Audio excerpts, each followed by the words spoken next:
बहुत लोग मुझसे पूछते हैं एलॉय व्हील लगवाने का फायदा क्या है, इतना पैसा लगा कि केवल लुक बढ़ा लो। तो भाई लुक्स को कर दो एक तरफ, बात करते हैं प्रैक्टिकलिटी की। जो हमारे स्टील व्हील होते हैं ना, नॉर्मल वाले स्टील, वो भाई गड्ढे वड्ढे में जाते हैं, रोड पे चलते हैं, तो हल्की हल्की सी अपनी शेप चेंज करते हैं, जिसकी वजह से आपको बैलेंसिंग करवानी पड़ती है टाइम टू टाइम।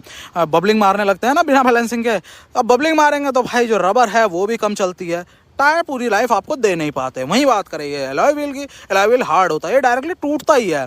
इसमें उतनी ज़्यादा आपको जो बैलेंसिंग है उसकी ज़रूरत नहीं पड़ती, बैलेंसिंग के पैसे बचते हैं। और जब अच्छे से टायर चलता है तो भाई आपका